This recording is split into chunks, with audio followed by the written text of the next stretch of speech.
There comes a time when everybody hits a plateau.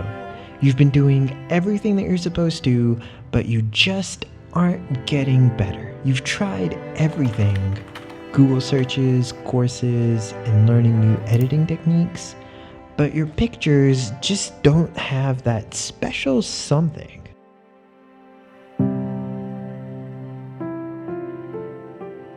The solution that a lot of people default to is that you need to go to a pretty place to be able to take pretty pictures. And mostly this works. Some places in the world are just so beautiful that capturing them is enough. The pictures just make themselves. But that's not always possible. Maybe it's because you don't have the money or the time, but you can't always be traveling. So here's a better solution. Here's how to break through your plateaus and take great pictures wherever you find yourself. And I know this is going to sound a little weird because I'm going to recommend that you go out and buy a DSLR. Even though DSLRs are more or less obsolete now, I'm going to insist that the best way to get beyond this plateau is to buy a camera that was released in 2005. This is a 5D classic.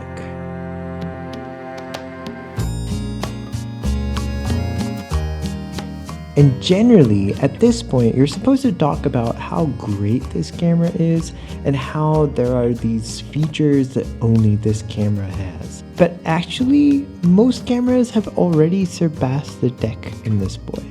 Probably even your phone has way better tech in it.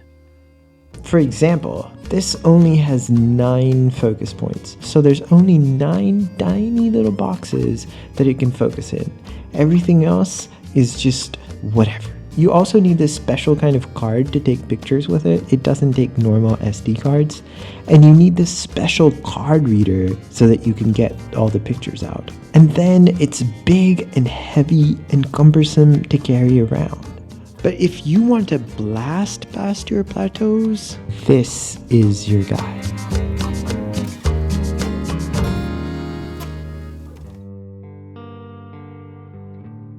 When Canon started developing this camera, most professionals preferred to shoot on film. Digital cameras were seen as fancy toys that were interesting but couldn't really compete with the quality of the images produced on film. And so Canon knew that they had a massive mountain to climb to convince the world that digital could also be amazing. And this is how they did it. The first thing they went to work on was this incredibly rugged body. This camera is built like a tank. It does not look like it was made 20 years ago. It looks like it came out yesterday. One thing that film does really well is color. Even a lot of cameras released today fail to capture the magic of film, but the 5D is unique. The colors aren't designed to be accurate. They're designed to capture what it felt like to be there. The hardest challenge that Canon faced when competing with film was the way that film renders light. And they knew that if they didn't get this right, everything else was pointless. And so this is what they came up with. This is a CCD sensor. And in my opinion, this is one of the best sensors ever made.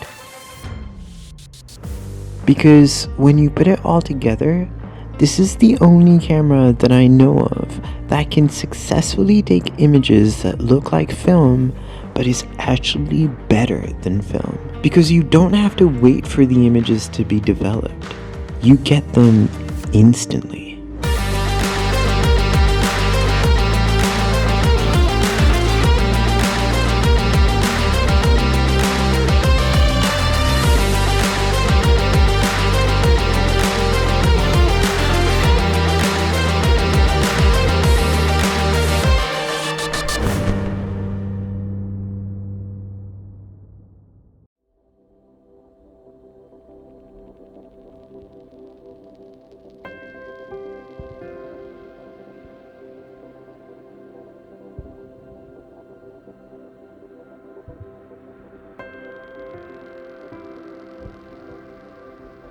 It's very tempting to think that all you have to do is push as hard as you can and you'll become the best at what you do.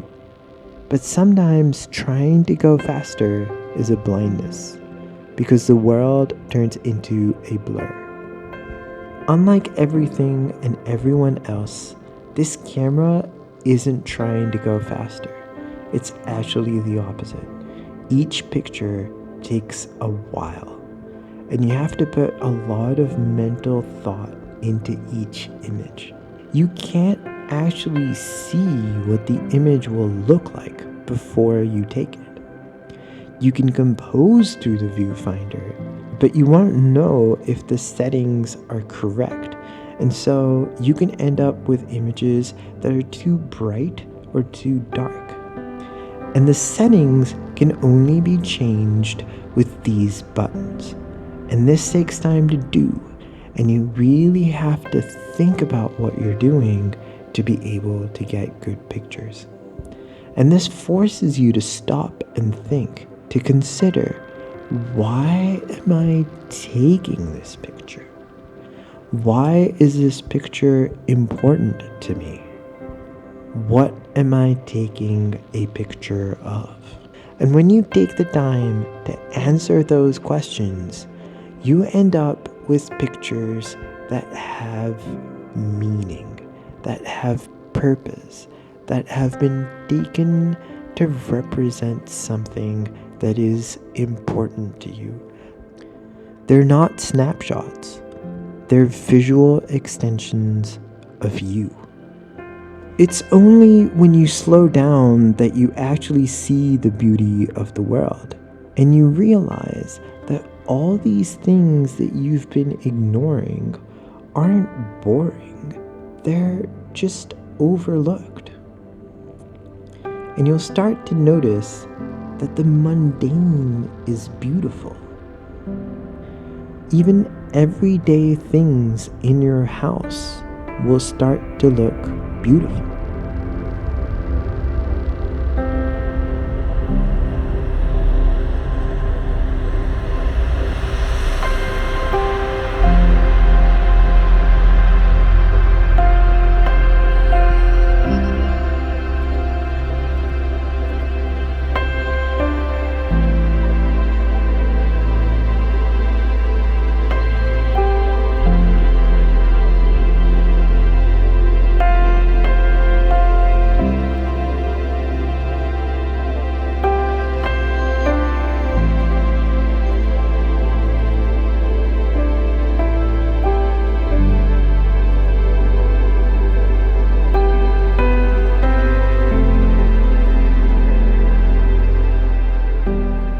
In a world that keeps getting faster, it takes using a camera from another time to remember that we weren't meant to constantly be rushing, and that if you can slow down, you will actually go further.